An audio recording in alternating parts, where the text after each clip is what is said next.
Hi, Tex Lerena Racing on the Road. I'm here this morning at the stables with Sean Tarry, the reigning champion and definitely champion this year. Normally we don't want to talk about championships before the time has come, but I think in this instance, Sean, the fat lady has cleared her throat and sang the song, and you are again champion trainer of South Africa.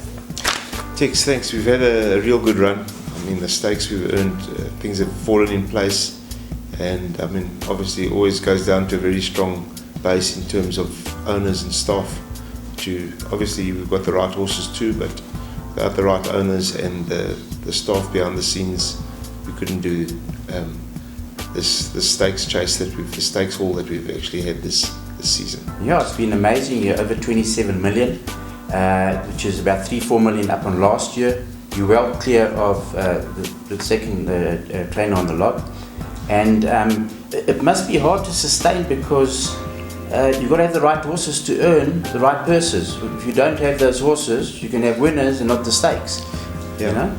Listen, I think if you think you can do it every year just because you've done it the previous year, you'll come short very quickly. It all got to do with the horses that you have in your yard, and are you able to run for the big purse and do well in the big purse. If your big horses are not firing in those races, it's not going to fall in place. But fortunately, things went well for a long time, and I'm pleased we get into the end of the season. Yeah, that's nice. And coming to the Durban season, I see you sidestepped the July, which probably is you had no pressure for stake money with this championship, and maybe you got bigger things for Legal Eagle.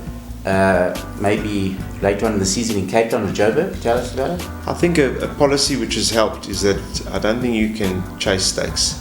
I think you need to look after each horse's career, and if things go right for each horse and they run to their potential in the season, the stakes come automatically and everything falls into place. So Legal Eagle travelled to Cape Town. He had I won't say a hard campaign, but he did have some big races there that he had to dig down and work hard in, and then he had another tough season here. And obviously the amount of weight that we would have had to give away in the July was probably the most important reason that we sidestepped the July. But having said that, we were also concerned about Greyville. We didn't want to run him at Greyville, and those are the two main reasons. He was fit and well now for the Champions Cup, and we decided not to nominate just to, he's done what he's had to do, and there's always next season, and he's come back from his racing sound. We don't need to push our luck. No, that's good to hear, and to the viewers out there, at least it puts him in the picture of how he is going Legal Eagle, which I say is the best rated horse in South Africa. I see he's in the top 10 on the Longines best ranking horse. He's on 118, I think. The top horse in the world at the moment is on 128. So without even travelling abroad, you're right up there with the top in the world, and please God, one day the curtain will go up, not down, that we can get out the country, and the likes of yourself and Michael have an easier travel to the international stage, which put us really in the shake-up with our real good horses. Yeah, I mean, what Michael has done under the circumstances has been phenomenal. I don't think everybody realizes how tough it is to have horses off for 6 months and then have a small window where you have to get them ready for a certain carnival or a big night. The fact that he's able to do this year in and year out is absolutely phenomenal. He's been a great ambassador and certainly raised the bar for all of us to strive to bigger and better things. Yeah. Well, the nice thing is, Sean, you've still got many years in front of you. You've only just been going 19 years now. You've grown amazingly in the last 10 years, and especially the last 5 years. You've had over 700 winners in the last 5 years.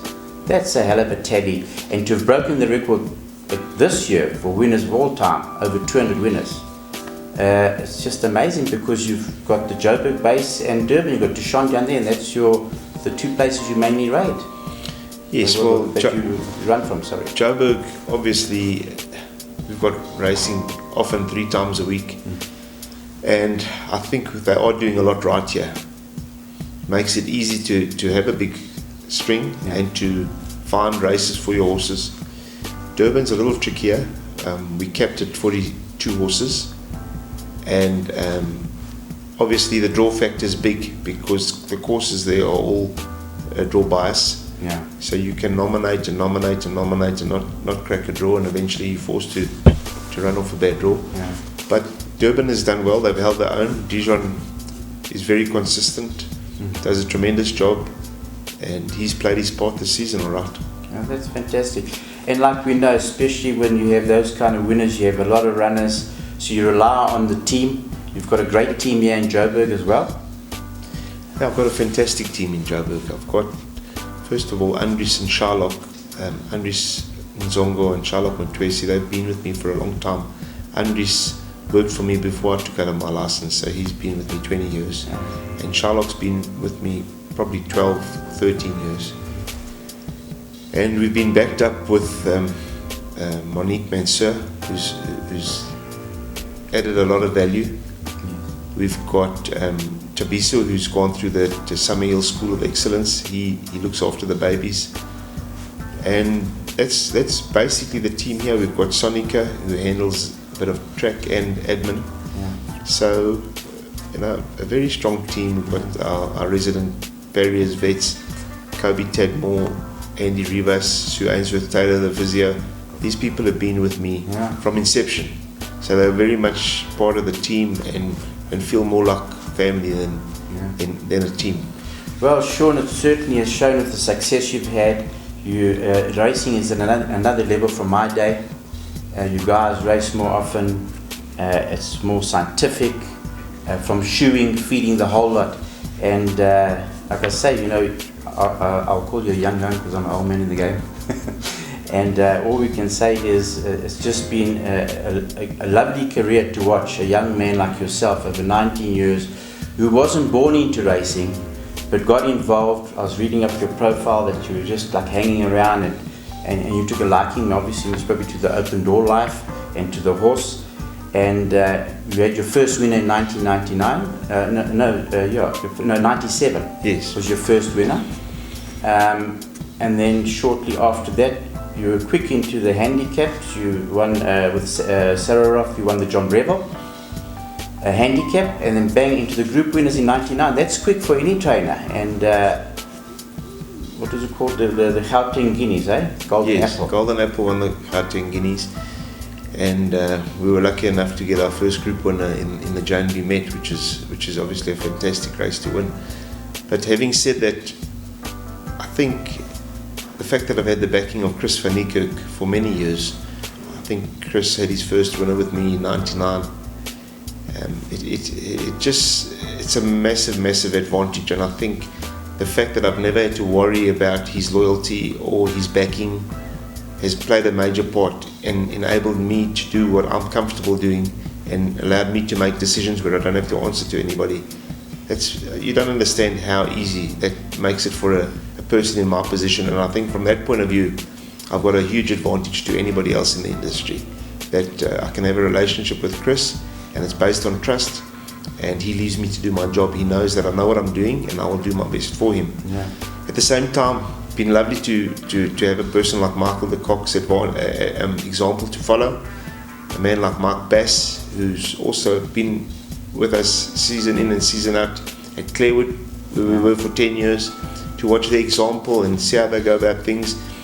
And I really do take a lot from what I see being done out there, and I think sometimes a lot of people are quick to knock people not knowing what goes into it, instead of maybe taking the good out of what the people that are achieving do. Don't look for an excuse why they're doing it, rather see what are they doing right. And fortunately I've been positive enough through my career to look at trainers out there who are doing a lot right and take a leaf from their book. Yeah, they've been amazing. I mean, to have a mentor like Mike, like you've mentioned, Mike Bass, who's now retired through illness and that, I call him the Clint Eastwood of racing. Man of few words and plenty of Oscars in his case of trophies. Just going back to Chris and to Golden Apple, there's a bit of family there with Golden Apple, because did Mark not own Golden Apple? Mark bred Golden Apple, yes. And I thought she might be was a bit small. I advised him to sell it at the sale. Fortunately, he didn't sell. and we raced Golden Apple. Mark owned her, and then he sold the share to David Hershowitz. And basically, Chris only got involved in the breeding side of Golden Apple, which I'm so thankful that he did. And once again, he was there to come to the rescue when I needed him. There were no questions asked. Just put the money on the table, and the rest is history. Pomodoro, and the whole family. If you go and see what we've done with that family, it's been a phenomenal family for us, and it's a privilege to have a horse like Pomodoro at stud. We know the percentages are against you, but we feel he ticks all the right boxes, and we're hoping that he can crack it at stud. Yeah. And going back to Chris, he's had over 60 winners this season in his own colours and 15 with little partnerships and that. That is fantastic. I think last year he also had over 60 winners, and which is part of your 200 odd winners. And as you know, every race day when the box is open, the best watering hole between him and the fun box, Mike de Kock and Chris Van Niekerk, they're just two fantastic guys for racing and in racing. Yes, I think both probably the fun box and Chris's box, regardless of the results, it's not a somber mood if you haven't done well, and it's not flying from the rooftop if you have done well. We always enjoy our little party after the major race meetings, and nothing's changed over the last, I'd say, 15 years. And as I said, I like to believe I'm Mr. Consistent, and with Chris Van Niekerk, he certainly is Mr. Consistent. Now, Sean, thank you very much. And all I can say is, you've done it twice. Once, people can get away with twice, is you've made your mark in racing, and we wish you many more. And please God, the international scene opens up for all you guys. Thank you.